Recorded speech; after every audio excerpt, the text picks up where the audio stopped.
ಒಂದೇ ಸಾಧಾರಣ ಮಳೆಗೆ ಕೆರೆಯ ತಡೆಗೋಡೆ ಕುಸಿದು ಹೋಗಿದೆ. 1 ಕೋಟಿ ರೂಪಾಯಿ ವೆಚ್ಚದಲ್ಲಿ ನಿರ್ಮಾಣಗೊಂಡಿದ್ದಂತಹ ತಡೆಗೋಡೆ ಇದು. ಉಡುಪಿಯ ಕೋಟತಟ್ಟು ಪಂಚಾಯತ್ ವ್ಯಾಪ್ತಿಯಲ್ಲಿ ನಡೆದಿರುವಂತಹ ಘಟನೆ. ನೀರಾವರಿ ಇಲಾಖೆಯಿಂದ ಈ ನಿರ್ಮಾಣ ಆಗಿತ್ತು ಕಾಮಗಾರಿ ನಿರ್ಮಾಣ ಹಂತದಲ್ಲಿ ಇದ್ದಂತಹ ಸಂದರ್ಭದಲ್ಲಿ ಕುಸಿದು ಬಿದ್ದಿದೆ ಗೋಡೆ. ಕೋಟ ಹೈಸ್ಕೂಲ್ ಪಕ್ಕದಲ್ಲಿ ಇರುವಂತಹ ಅಂಬಾಗಿಲು ಕೆರೆ. ಕಾಮಗಾರಿ ಅವಘಡಕ್ಕೆ ಗ್ರಾಮಸ್ಥರು ಆಕ್ರೋಶವನ್ನ ವ್ಯಕ್ತಪಡಿಸಿದ್ದಾರೆ. ಮುಂದೆ ಮಳೆ ಹೆಚ್ಚಾಗಿದ್ದೇ ಆದರೆ ರಸ್ತೆ ಕುಸಿಯುವಂತಹ ಭೀತಿ ಕೂಡ ಇಲ್ಲಿ ನಿರ್ಮಾಣ ಆಗಿದೆ.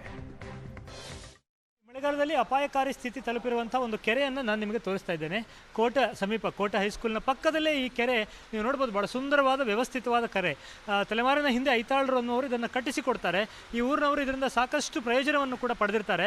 ಆದರೆ ಕಾಲಾಂತರದಲ್ಲಿ ಅನೇಕ ಅವಘಡಗಳು ಈ ಕೆರೆಯಲ್ಲಿ ಆಗುತ್ತೆ, ಅನೇಕ ಸಾವುಗಳು ಸಂಭವಿಸುತ್ತೆ. 5-6 ಮಂದಿ ಕೆರೆಗೆ ಬಿದ್ದು ಸತ್ತಾಗ ಸ್ಥಳೀಯರೇ ಒಂದು ಮುತುವರ್ಜಿ ವಹಿಸಿ ಸುತ್ತಲೂ ಗೋಡೆಯನ್ನು ಮಾಡ್ತಾರೆ. ಆ ನಂತರದಲ್ಲಿ ಇದರ ಸಮಗ್ರ ಅಭಿವೃದ್ಧಿಗೆ 1 ಕೋಟಿ ಮಂಜೂರಾಗಿತ್ತು. ಆದರೆ ಎಷ್ಟು ಅವ್ಯವಸ್ಥಿತ ಕಾಮಗಾರಿ ಆಗಿದೆ ಅನ್ನೋದನ್ನು ನಾವಿಲ್ಲಿ ತೋರಿಸ್ತಾ ಇದ್ದೇವೆ. ಕೆರೆಯ ಬಲಮಗ್ಗುಲನ್ನು ನೋಡಿದರೆ ನಿಮಗೆ ಗೊತ್ತಾಗುತ್ತೆ. ಸಂಪೂರ್ಣ ಆ ಕಾಮಗಾರಿ ವೈಫಲ್ಯ ಆಗಿದೆ, ಕುಸಿದು ಹೋಗಿದೆ. ತಡೆಗೋಡೆ ಕಟ್ಟಿರುವಂಥದ್ದು ಕುಸಿದು ಹೋಗಿರುವಂಥದ್ದನ್ನು ನೀವು ನೋಡ್ಬೋದು. ಲಕ್ಷಾಂತರ ರೂಪಾಯಿ ಈ ಮೂಲಕ ನಷ್ಟ ಆಗಿರುವಂಥದ್ದು. ಇದು ಅವೈಜ್ಞಾನಿಕವಾಗಿ ನಡೆಸಿದಂತಹ ಕಾಮಗಾರಿಯಿಂದ ಆಗಿರುವಂಥದ್ದು. ಸಣ್ಣ ನೀರಾವರಿ ಇಲಾಖೆಗೆ KRDL ಮೂಲಕ ಈ ಕಾಮಗಾರಿ ಮಾಡುವುದಕ್ಕೆ ಕೈಗೆತ್ತಿಕೊಂಡಿದ್ರು. ಈ ಮಳೆಗಾಲದಲ್ಲಿ ಈ ಕೆಲಸ ಪೂರ್ಣಗೊಳ್ಳಬೇಕಾಗಿತ್ತು.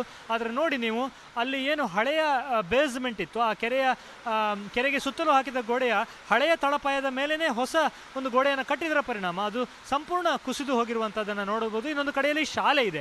ಕೋಟ ಹೈಸ್ಕೂಲು, ಸಾವಿರಾರು ಮಕ್ಕಳು ಅಭ್ಯಾಸ ಮಾಡುವಂಥ ಒಂದು ಶಾಲೆ ಇದೆ. ಆ ಶಾಲೆಯೂ ಕೂಡ ಪಕ್ಕದಲ್ಲೇ ಇದೆ. ಅಪಾಯ.